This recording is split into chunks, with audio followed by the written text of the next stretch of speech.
외교부 장관님, 1월 13일 날 주한 미국 대사 대리가 정부에 발송한 한미 무역 합의 이행 관련 서한 받으셨죠? 네, 그 내용을 자료를 좀 제출하라 했더니 자료를 제출을 못하겠다고 좀 왔는데 왜 이걸 제출을 못하죠? 그게 그 외교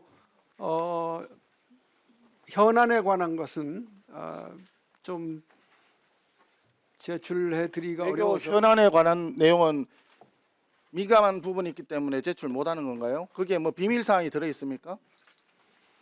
네, 그게 공개되면 국익이 심대하게 침해받을 비밀 사항이 있어요? 시점에 따라서 그렇게 판단할 수도 있었겠습니다. 그러면 정부가 지금 국회와 국민을 뭔가 속이고 있다는 이야기잖아요. 그 결론이 국회도 모르고 국민도 모르는 사이에 정부는 뭔가 알고 있는데 이게 오픈되면 국민들에게 알려지면 뭔가 심각한 상황이 생긴다. 그럼 그동안에 한미 관세 협상과 관련해 가지고 정부가 제대로 국회 또는 국민한테 제대로 알리자는 게 있다라고 하는 반증 아니겠어요? 그렇게 생각지는 않습니다. 자, 왜냐하면 다른 질문 하나 드릴게요. 이 서한을 받아 가지고 국무총리하고 대통령한테 보고를 했습니까? 안 했습니까? 당연히 다 보고됐습니다. 언제 했습니까? 그 다음 날 청와대 총리실 다 보고가 된 것으로 알고 있습니다. 서한 받은 날짜가 언제죠? 13일입니다. 13일 날 받아 가지고 14일 날 보고했어요? 네, 자, 그러면 김민석 총리가 지난주에 미국을 갔다 왔는데 이 내용을 보고받고 난 뒤에 나간 겁니까? 보고받기 전에 나간 겁니까? 당연히 보고 받으시고 이런 내용에 관해서도 굉장히 심각한 내용이 들어있다는 것을 인지한 상태에서 나간 거죠.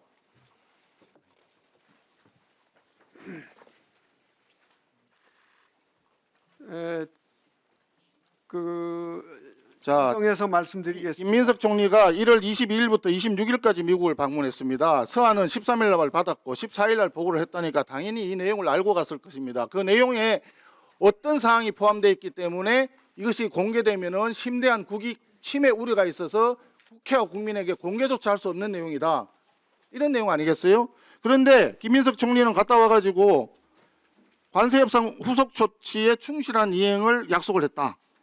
또 벤스 부통령하고 핫라인을 구축을 통해서 한미 간 소통이 강화됐다. 이렇게 엄청나게 또 홍보를 했어요. 그러고 난 뒤에 그 다음 날 트럼프 대통령이 관세를 25%로 인상한다고 뒤통수를 맞아버렸습니다. 서한의 중요성에 대해서 충분히 인식을 하고 보고를 받고 다 내용을 알고 난 상태에서 미국을 갔는데 그 내용에 대해서 어떤 후속 합의를 하고 어떤 내용을 했길래 홍보는 잘 됐다고 열심히 했는데 트럼프 대통령은 정반대의 행동을 하는 겁니다. 이걸 어떻게 국민들한테 설명하시겠어요? 네, 오늘 트럼프 대통령은 또 정반대로 한국과 잘해서 이 문제를 해결해 나가겠다는 메시지를 예, 발송했습니다. 병 주고 약 주고 하는 거기 때문에 그 말을 또 그대로 믿는다 그러면 또 어느 날 어느 순간에 국민에게 공개하기 힘든 사안을 또 받을 수 있다라고 하는 개연성을 그걸 무시하기 어렵습니다. 그걸 부정할 수 없는 문제가 심각합니다. 한번 볼까요?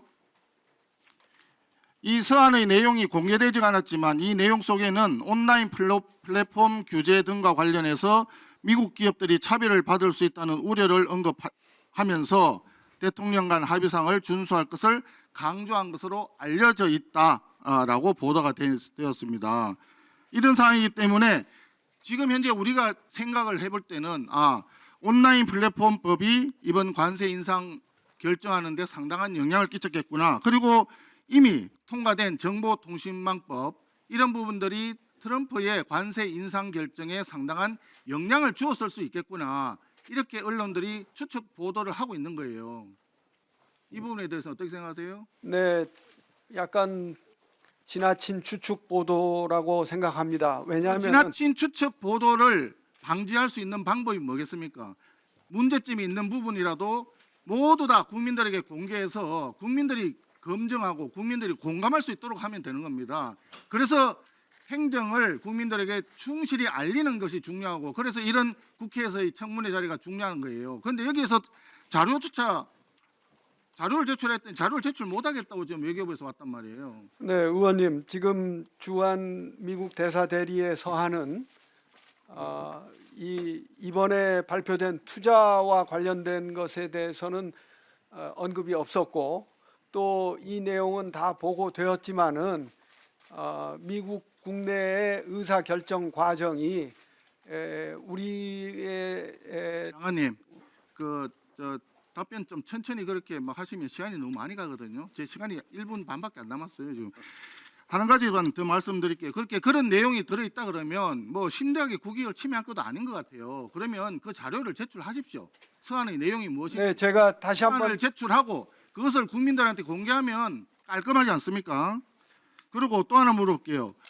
이 그 관세 합의와 관련해서는 합의문이 필요 없을 정도로 잘된 협상이라고 정부에서 엄청나게 자화자찬하면서 홍보를 했습니다. 알고 계시죠? 그런 상황이고 법안만 대미 투자와 관련된 특별법 법안만 국회에 발의되면 그러면 관세 인하한다. 거기까지가 국민들에게 알려져 있는 사실이에요. 그렇게 합의를 했다. 그래서 실제로 이제 관세를 25%에서 15%로 내렸어요.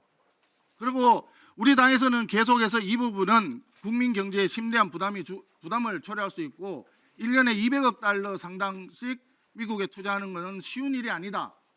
외환시장 구조상 쉬운 일이 아니다. 그렇기 때문에 전체적으로 비준 동의를 국회 비준 동의를 받아라 이렇게 했는데 반대했어요. 정부 여당이. 그래서 비준 동의 없었습니다. 그런데 트럼프 대통령의 자료에 보니까 왜 한국 입법부가 이걸 어프로브 안 했느냐, 승인을 안 했느냐, 승인을 왜 안 했느냐고 어프로브라고 한 단어를 썼어요. 이걸 보니까 왜 비준 동의 안 했느냐 이런 취지로 읽힌단 말입니다. 그런데 설령 이것을 100번 양보를 해가지고 법안 발의만 하면은 관세를 인하해 준다라고 했다면 왜 트럼프 대통령은 국회 탓을 하면서 국회에서 법을 통과시키지 않았기 때문에 관세를 다시 인상할 수밖에 없다라고 얘기하느냐? 그 이해가 안 되는 거거든요. 그러면 국민에게 알려지지 않은 뭔가 다른 부분이 있을 수 있다. 그래서 국회 비준 동의를 받아라. 이렇게 주장을 우리가 하는 겁니다. 네. 국회 비준 동의 문제에 대해서는 지난번 이 위원회에서 제가 소상히 보고를 드린 바와 같습니다. 그리고 트럼프 대통령이 우리 그 조인트 팩트 시트에 대한 국회 비준 동의가 없어서 이번에 저런 입장을 밝힌 것은 분명히 아닌 것으로 보입니다. 만약 그렇다면은 우리가 입장을 바꾸지도 않았는데 한국 정부와 이 문제를 원만하게 잘 처리해 나가겠다고 다시 오늘 그런 메시지를 냈을 리가 없지 않겠습니까? 그래서 저희들은 기본 입장으로 의연하게 미국과 잘 대처해 나가겠다는 말씀을 드립니다. 그러니까 전체 내용을 소상하게 해서 국회 비준 동의를 받았더라면 국회 탓을 할 수가 없죠. 트럼프 대통령 자체가. 그래서 말씀드린 다시 한번. 예,